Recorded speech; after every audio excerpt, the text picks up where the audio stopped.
so hard for me to do this. I've never read this before.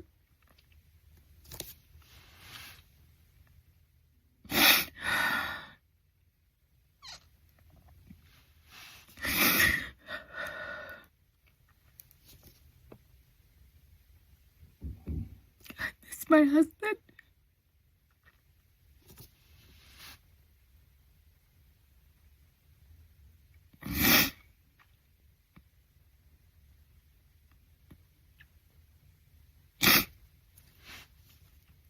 I don't know this person.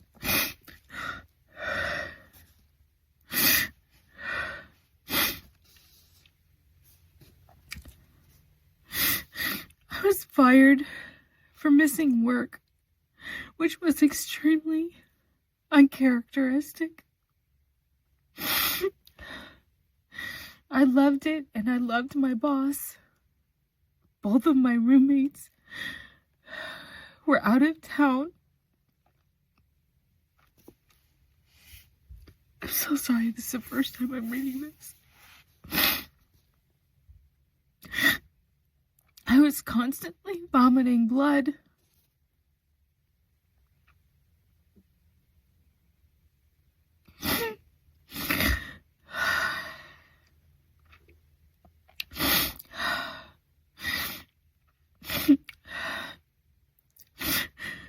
My roommate. I'm so sorry, everybody. I just didn't know.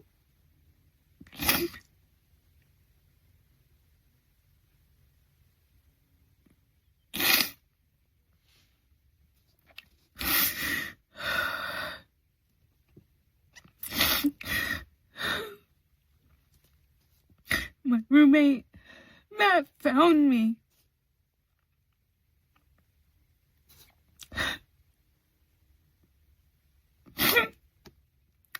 Passed out on the couch. And immediately took me to the hospital. The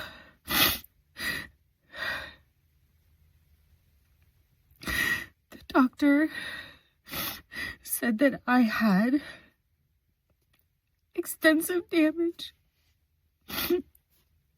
to my esophagus, stomach, and kidneys, and liver.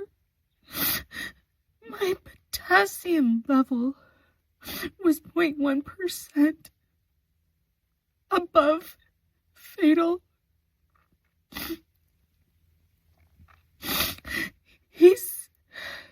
He said I probably would have had a cardiac arrest within 24 hours.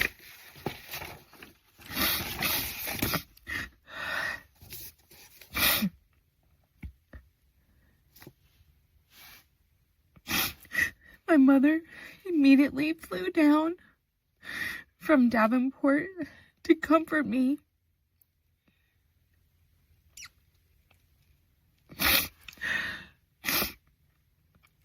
She offered to take me back to Davenport to live with her on the condition that I go to inpatient treatment. I guess that was my intervention, but I didn't see any other option. My physical and psychological well-being depended on it, and most importantly, my life. When I was released from the hospital in Shreveport, we flew to Davenport and I checked into Riverside the next day. Now here, I am ready to continue my sober life as a recovering drug addict.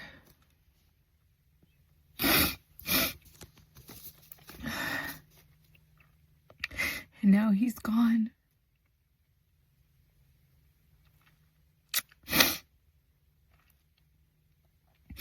After this, I don't know how many relapses he had. He went to Davenport, I think, in 2012. He passed in 2014. I want to say he had 5 with me. I think he had 3 with his mom, or 4 maybe.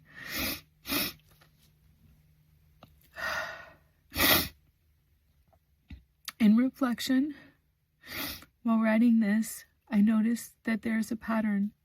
Every job I lost, I'm so sorry. Every job I lost, every relationship I broke, every health problem I had, all had one thing in common: drugs and alcohol. It just makes me imagine what could have been and how it can be.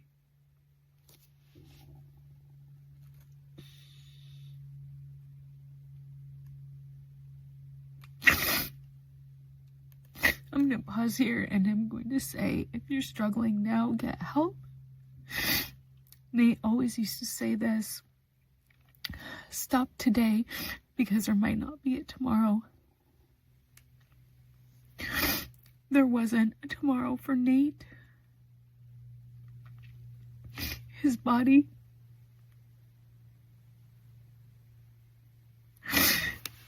when they found his body, it was so badly decomposed. I had to identify him by the tattoo on his leg.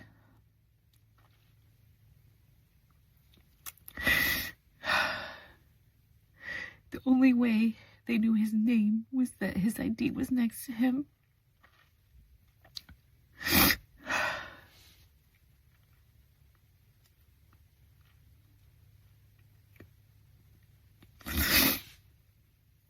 They don't know how long he had been there. They thought it had only been a couple of weeks, but it was much longer because I had the evidence from his phone. He had been there about a month before anybody knew he was gone. That's what addiction does. I remember the day his family contacted me. And they said they hadn't heard from Nate. And they asked me if I could look at his phone. I had his old phone that was still connected to his new phone. And they asked me if I could look at his phone. And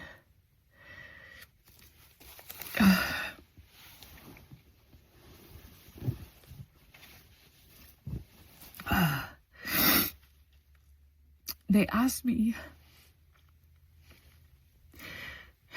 if I could see the last time he was online. I said, I don't have to look at his phone. You need to call the police. Last time he was online was February 28th.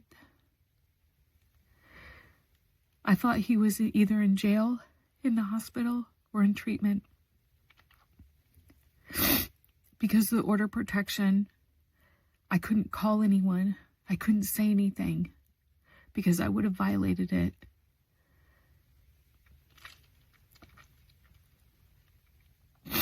His phone turned off around 10 a.m. that day.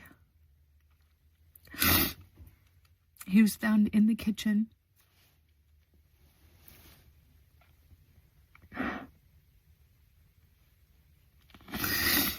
He was found in the kitchen with an arm on top of a kitchen chair, as if he was trying to get up and just couldn't. He was alone with the rats in the apartment. Windows open. His body was decaying so nobody could smell the smell.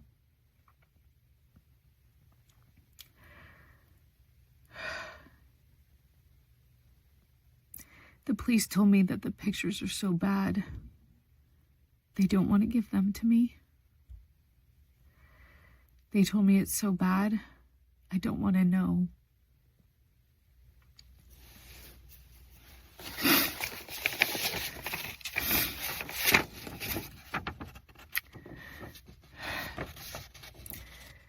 This is one of his hotel rooms.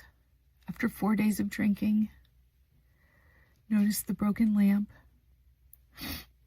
noticed all the alcohol. Feces covered the bed,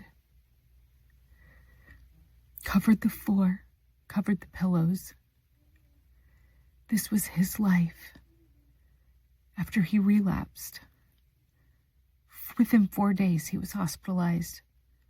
This is how they found the hotel room. This was $1,000 worth of damage in 4 days. $1,000. Stop now. Know that your loved ones love you. I never stopped loving him. I had to put up a boundary because he was violent when he drank. I had to get the kids and I to safety. But I never stopped loving him. I never stopped praying for him. When he was sober, that was not him. This is not who I married.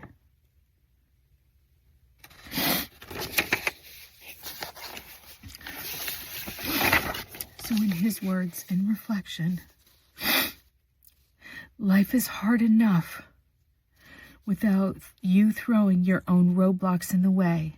It's only by the grace of God, loving and forgiving friends and family.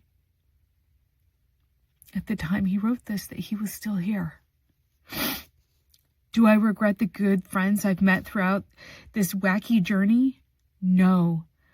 I only regret that I could not have enjoyed more time with them if I wasn't abusing myself. I am an addict. I have tried just one drink, but it doesn't work. I've never had the determination. I can, I must, I will battle this every day. And I have the ability to win. He lost. He lost the battle to addiction. Because to him, having a drink was more important than anything. Because in his words, he was more afraid of not drinking than of death.